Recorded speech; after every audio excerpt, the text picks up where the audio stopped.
Whether it was due to being cooped up in the motor coach with her two daughters for too long and or something else, the wife of Dale Earnhardt Jr. referenced the possibility of her husband returning to possibly race in the Daytona 500.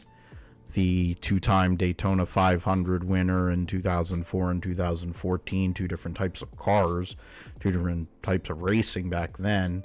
Of course, has owned with his sister Kelly the Junior Motorsports organization, which has a alliance connection with Hendrick Motorsports, who of course he's been with in some way, shape, or form since 2008. Earnhardt, who retired from competitive Cup Series competition in 2017 after multiple concussions and concussion-like symptoms, also looking at the future and wanting to be around for his kids. Has not driven a Cup Series race since he got out of the car at Homestead in 2017, what theoretically also was Matt Kenseth's last race or something, and he came back. But for Earnhardt Jr. himself, he went and said, and this was a reaction on his Dale Jr. download, he was quoted as saying, "Amy told me I should run the Daytona 500 next year," Earnhardt Jr. said, and quote, "I was like, what?" We were laying in bed and Sunday night after the race, and she was like, "You should drive it next year."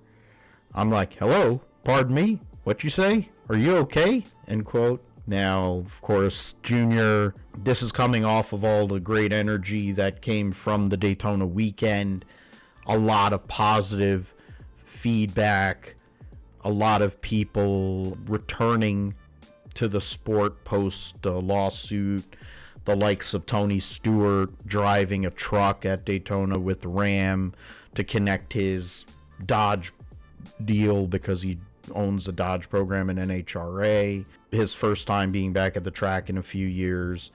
You know, the changes that had to take place within NASCAR, getting rid of certain people, including Steve Phelps.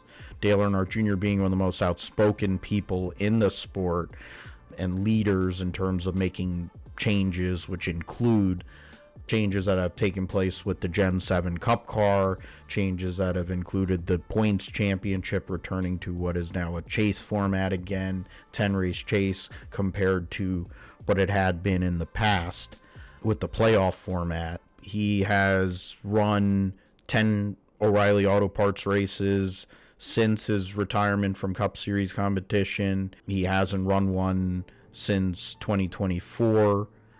Due to TV commitments and other things going on in life. Of course, he works for Amazon and TNT as a TV analyst for 10 races, but he also has Durimo Media, he has Junior Motorsports, he's a dad of 2 kids, he's a husband, all that stuff. So we'll see what happens with Junior and if old Junebug will return to drive and Chris Stapleton decides he wants to run again next year in the Daytona 500, if that 40 car will be driven by Junior.